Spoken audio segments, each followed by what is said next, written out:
नमस्कार, स्वागत है आपका न्यूज 24 पर। वक्त निष्पक्ष न्यूज का हो चला है। तमाम बड़ी खबरें लेकर मैं हूं आपके साथ मकसूद खान। चुनाव खत्म हो गए, नतीजे आ गए, केंद्र में मोदी सरकार की हैट्रिक भी लग गई, लेकिन इंडिया गठबंधन ने संविधान का दामन नहीं छोड़ा। 18वीं लोकसभा के संसद के पहले सत्र के पहले दिन इसके सबूत भी मिल गए। राहुल गांधी से लेकर अखिलेश यादव और सोनिया गांधी से लेकर मल्लिकार्जुन खड़गे तक हर हाथ में संविधान नजर आया।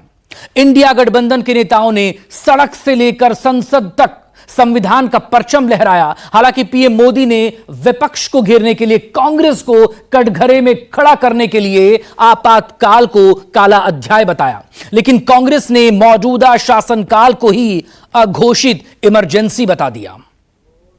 संविधान की रक्षा हम करेंगे, हमारी कॉन्स्टिट्यूशन लॉन्ग लिव, हमारी कॉन्स्टिट्यूशन लॉन्ग लिव।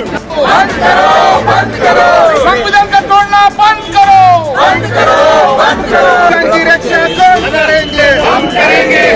हाथ में संविधान, जबान पर संविधान, हमारी कॉन्स्टिट्यूशन लॉन्ग लिव। संसद के बाहर संविधान, संसद के भीतर संविधान। राहुल ने सत्ता को किया सावधान, हिम्मत है तो छूकर देखो संविधान। क्योंकि देखिए, जो आक्रमण प्रधानमंत्री जी, अमित शाह जी कॉन्स्टिट्यूशन पर, संविधान पे कर रहे हैं, वो हमारे लिए एक्सेप्टेबल नहीं है, वो हम होने नहीं देंगे। इसीलिए हमने कॉन्स्टिट्यूशन, ओथ लेते हुए हमने कॉन्स्टिट्यूशन पकड़ा था। धन्यवाद। संदेश जाएगा, हमारा संदेश जा रहा है। हिंदुस्तान के कॉन्स्टिट्यूशन को कोई शक्ति नहीं छू सकती है। धन्यवाद। यूपी में दो लड़कों की जोड़ी ने जिस संकल्प के साथ पिछड़ों दलितों का भरोसा जीता, प्रियंका गांधी और डिंपल यादव की जोड़ी ने काशी में पीएम मोदी के प्रभाव को कमजोर किया। संविधान की रक्षा के जिस आह्वान ने अयोध्या में बीजेपी के विजय रथ का पहिया पंचर कर दिया, जीत के बाद भी इंडिया गठबंधन के नेताओं ने संविधान की हिफाजत का वो नारा नहीं छोड़ा। संविधान की रक्षा हम करेंगे, हमारी कॉन्स्टिट्यूशन लॉन्ग लिव, हमारी कॉन्स्टिट्यूशन लॉन्ग लिव। संविधान के साथ ही 18वीं संसद के पहले सत्र की शुरुआत हुई। अंदर बाहर संविधान की ही बात हुई। जहां कभी बापू की प्रतिमा थी, वहां भी संविधान की बात हुई। जहां अंबेडकर की प्रतिमा थी, वहां भी संविधान की बात हुई। संविधान को बचाने के लिए हमने जो कोशिश की थी, उसमें सारी जनता हमारे साथ दी, लेकिन मोदी जी संविधान को तोड़ने की कोशिश किए। इसीलिए आज सभी पार्टी के नेता लोग एक होकर ये जो प्रोटेस्ट कर रहे हैं, और यहाँ पर जो गांधी स्टैचू थी और वहीं पर हम प्रोटेस्ट कर रहे हैं।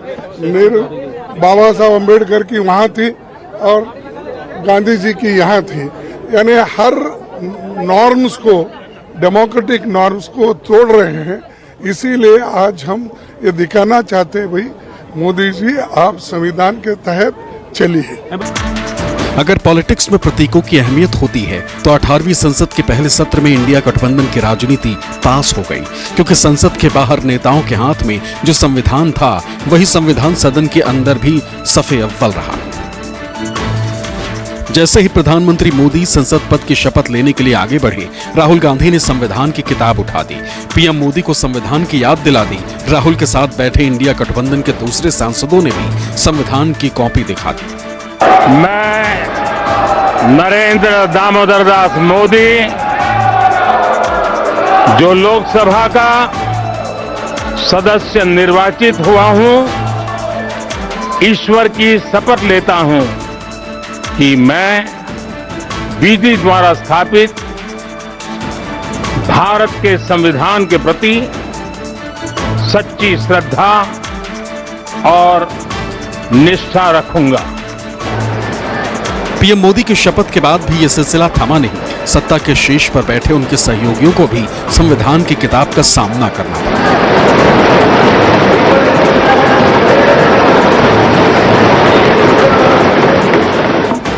जो पीएम मोदी की शपथ के वक्त हुआ, वही मंजर गृह मंत्री की शपथ के वक्त भी दोहराया गया। जैसे ही अमित शाह सांसद पद की शपथ लेने आए, राहुल ने फिर अपने हाथ ऊंचे कर दिए, केंद्रीय गृह मंत्री को संविधान की याद दिला दी। इंडिया गठबंधन के कई सांसदों ने शाह को संविधान की कॉपी दिखा दी। ईश्वर की शपथ लेता हूं कि मैं विधि द्वारा स्थापित। बेशक इंडिया गठबंधन सत्ता के सिंहासन तक पहुंच नहीं पाया, लेकिन उसने बीजेपी के सीटों में बड़ी सेंधमारी कर दी। देश के सबसे बड़े सूबे यूपी में तो पासा ही पलट दिया।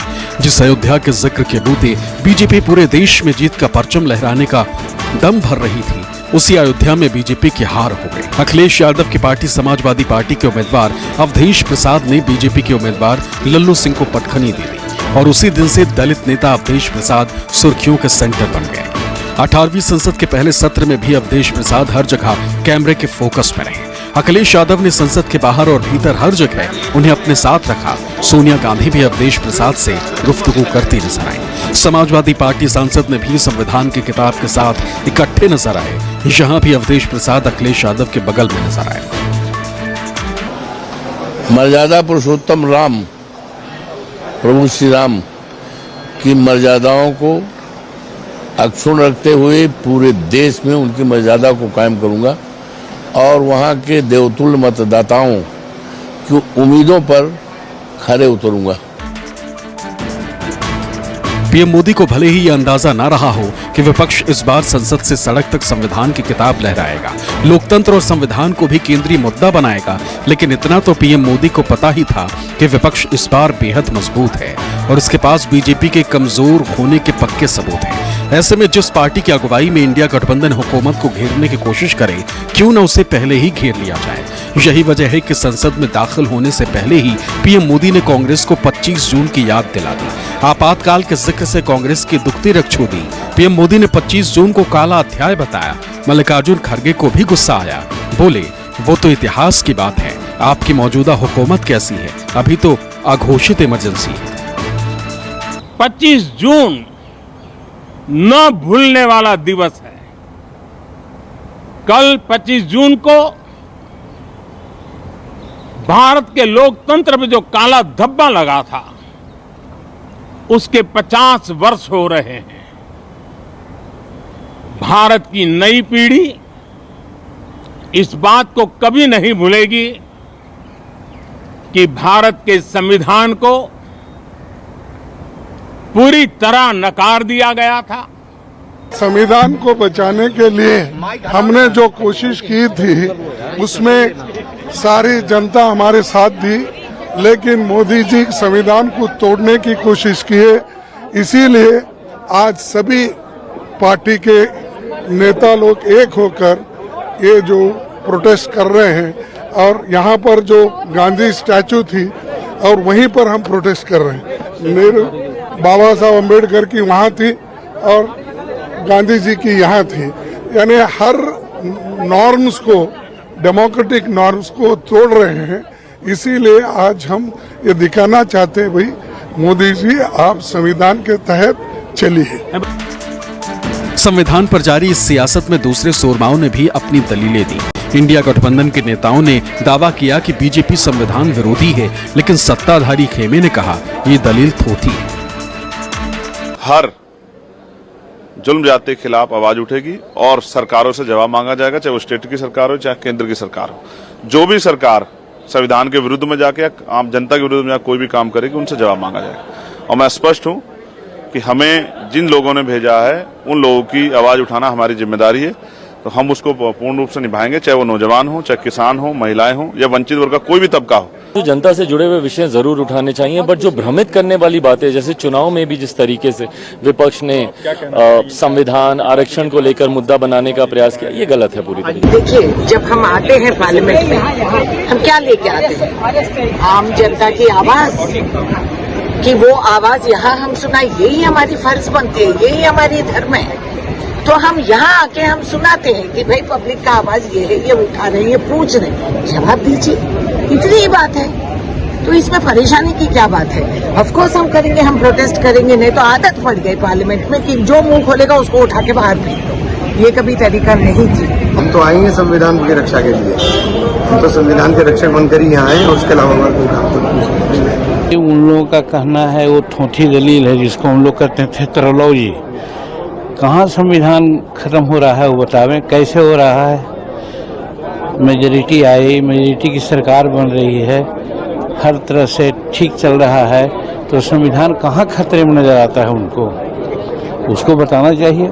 लेकिन सिर्फ कहते हैं संविधान खतरा में, संविधान खतरा में। बतावें कि कैसे संविधान खतरा में हो रहा है। संविधान की प्रति लेकर के जो लोग सभाओं में गए हैं और अखिलेश यादव उत्तर प्रदेश में उनके मंचों पर रहे हैं, श्री अखिलेश यादव को याद दिलाना चाहूंगा कि DIR और मीसा में उनके पिताजी स्वर्गीय नेताजी मुलायम सिंह यादव जी को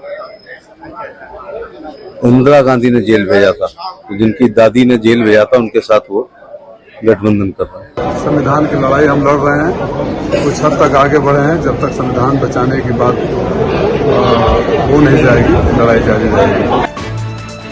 संविधान का मुद्दा तो सफ़े अव्वल पर रहा ही, लेकिन लाखों नौनिहालों के भविष्य का सवाल भी सत्ता के लिए परेशानी बन गया। सड़क से संसद तक नीट परीक्षा का मुद्दा सरकार के गले की फांस बन गया। नीट का मुद्दा विपक्षी सियासत के लिए कितना अहम है, इसका सबूत तब मिला जब केंद्रीय शिक्षा मंत्री धर्मेंद्र प्रधान सांसद पद की शपथ लेने के लिए आए। धर्मेंद्र प्रधान के खड़े होते ही विपक्षी सांसदों ने नीट नीट शेम शेम की नारेबाजी शुरू कर दी।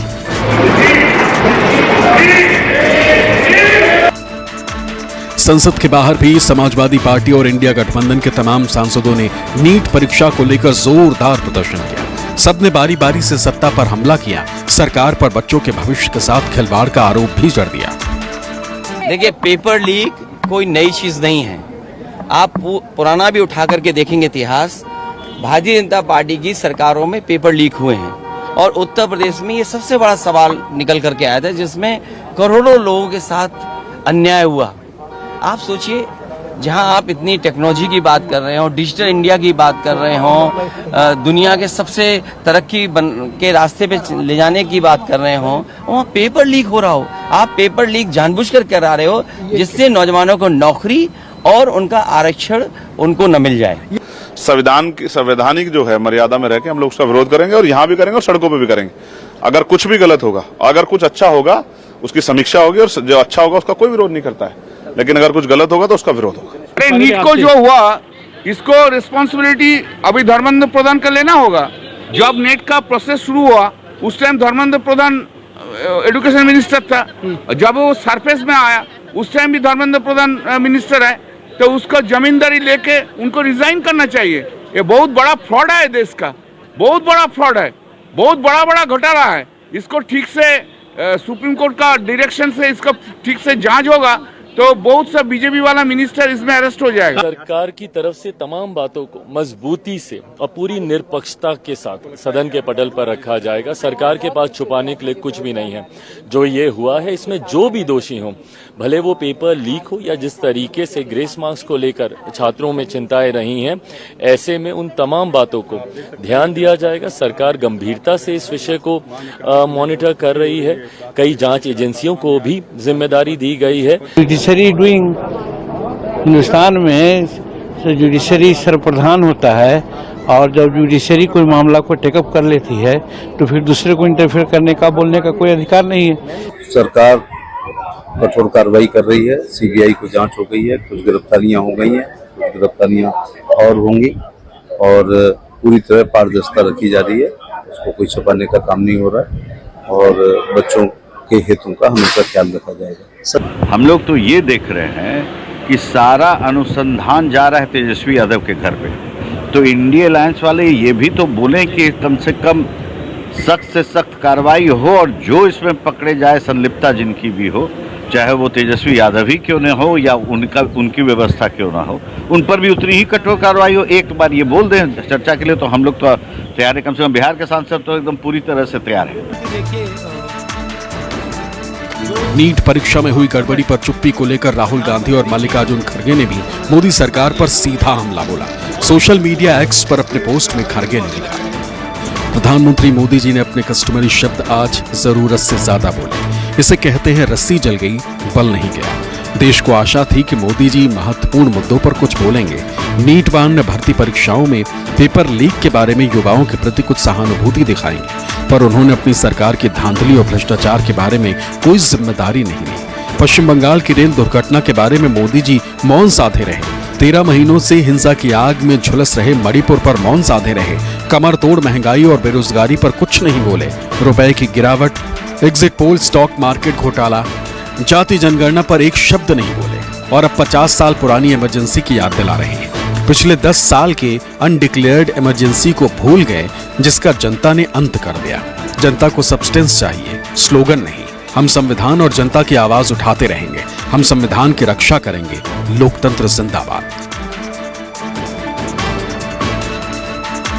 कांग्रेस सांसद राहुल गांधी ने एनडीए सरकार के 15 दिन का ब्यौरा देकर पीएम मोदी को निशाना बनाया। सोशल मीडिया एक्स पर अपने पोस्ट में राहुल गांधी ने लिखा, एनडीए के पहले 15 दिन, भीषण ट्रेन दुर्घटना, कश्मीर में आतंकवादी हमले, ट्रेनों में यात्रियों की दुर्दशा, नीट घोटाला, नीट पीजी निरस्त, यूजीसी नेट का पेपर लीक, दूध दाल गैस टोल और महंगे, आग से धधकते जंगल, जल संकट, हीट वेव में इंतजाम न होने से मौतें। साइकोलॉजिकली बैकफुट पर नरेंद्र मोदी बस अपनी सरकार बचाने में व्यस्त हैं। नरेंद्र मोदी जी और उनकी सरकार का संविधान पर आक्रमण हमारे लिए स्वीकार्य नहीं है और ये हम किसी हाल में नहीं होने देंगे। इंडिया का मजबूत विपक्ष अपना दबाव जारी रखेगा, लोगों की आवाज उठाएगा और प्रधानमंत्री को बिना जवाबदेही बचकर निकलने नहीं देगा।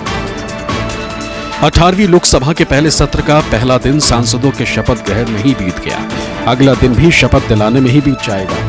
लेकिन जिस अंदाज में विपक्ष ने सरकार को घेरने की तैयारी की है, उससे साफ है कि सत्ता के लिए यह सत्र आसान नहीं होगा। संविधान और नीट परीक्षा पर विपक्ष की अंगड़ाई ने लंबी लड़ाई की बानगी पेश कर दी है। Bureau report, news 24।